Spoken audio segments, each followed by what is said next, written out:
As if that wasn't enough, they could only use raw materials locally to hand in Malaysia. The mix was essential. Just a pinch too much of one material could be disastrous. In the lab, scientists worked their magic with the most basic ingredients: gravel, water, cement. They started with the recipe they knew, using Malaysian materials in the same quantities they used in the States. For the test block, it was the moment of truth. The concrete for Petronas had to withstand 20,000 pounds a square inch. The 600 mark on this dial. This small column of concrete needed to carry the equivalent of 20 trucks. The crushing weight was immense. 200 on the dial wouldn't even be strong enough for a 20-story building. 350 could support half the Petronas towers. It wasn't good enough. It was back to the drawing board for the concrete wizards. They had to redesign the mix from scratch. They were making progress, but it wasn't strong enough to match the demands of the Petronas design. The entire project depended on getting this right.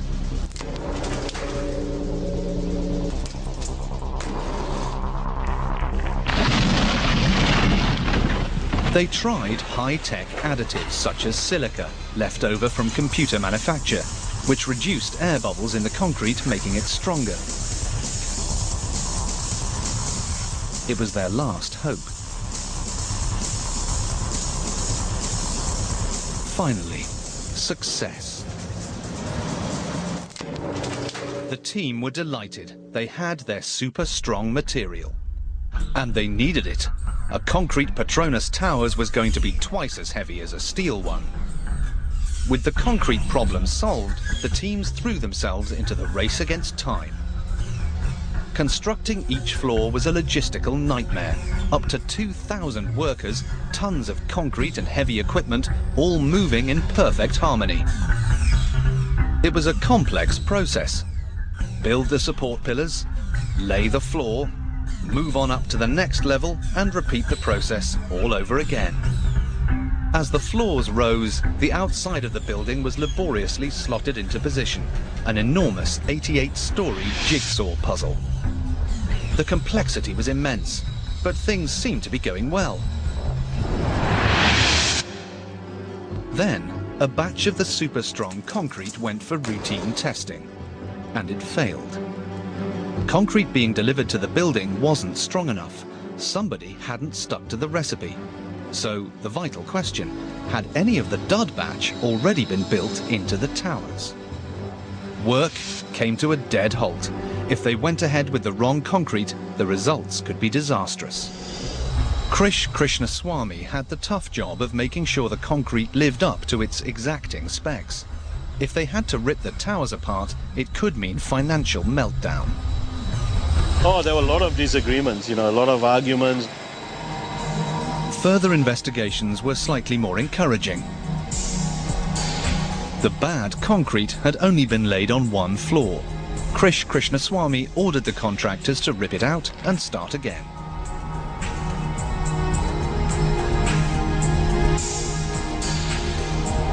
It was a very stressful day. It had been a narrow escape. If the faulty batch of concrete hadn't been discovered, the results would have been unimaginable. The testing facilities were upgraded. 3 concrete plants right on site meant a problem with one wouldn't hold up the whole operation. Every batch would now be tested to the limit before being poured into the towers. Precious time had been lost. They were taking the towers apart before they'd even built them. For Chief Engineer Charlie Thornton, it was embarrassing and expensive. That hurts your ego, it hurts your sense of satisfaction, it can also hurt your pocketbook. More important for the 2 construction teams, they were struggling to stay on schedule. And if they didn't want to face hefty penalties, they were going to have to make up time, and fast. You are watching National Geographic Channel. As the demanding schedule slipped away from them, the 2 teams were beginning to feel the strain. The stress level was very high throughout the job. As we got started, it was clear that some of our basic working assumptions weren't right. That if we kept on the path we were going to go on, we weren't going to make it. It wasn't just faulty concrete that had caused delay. Now the floor laying process was creating a bottleneck. Laying floors was the most time and labor-intensive part of the construction process. In a normal Malaysian building, it took up to 10 days per story. And because the floor helped stabilize the whole building, they couldn't build the next floor on top until it was ready. Wong Chin Fung led one of these floor-laying teams. They were fully aware they were holding things up. Saya bekerja di Tower 2 dan kita I worked on Tower 2 and we competed with the contractor on Tower 1.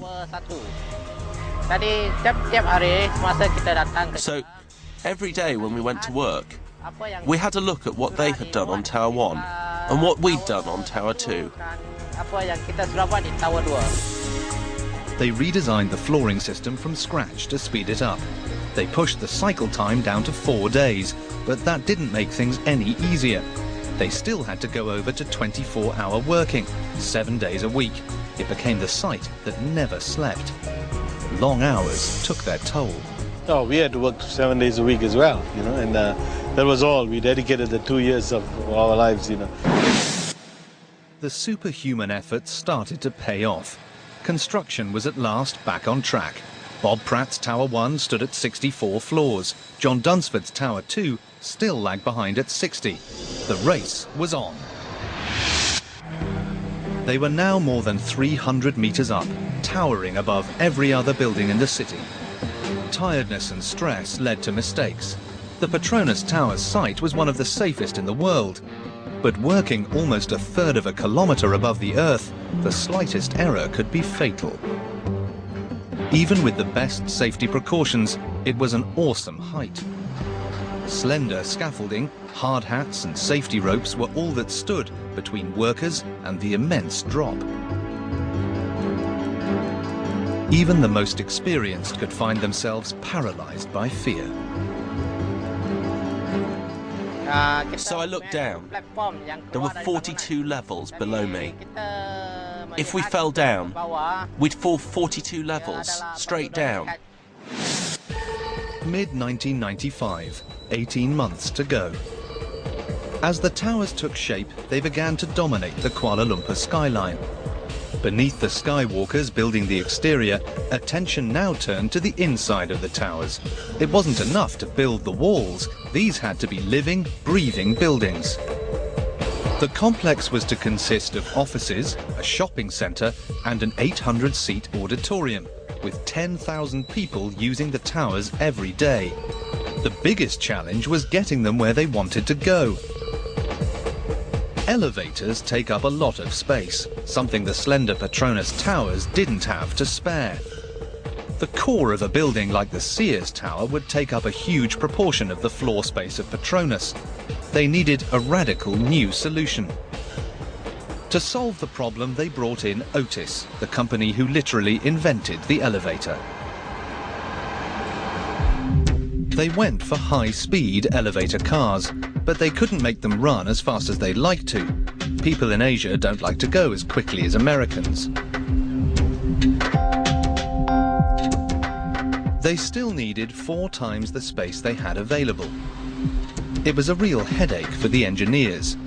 Getting people around looked like being the Achilles heel of the Petronas Towers. Then they came up with an ingeniously simple answer. They used what Petronas had plenty of: height.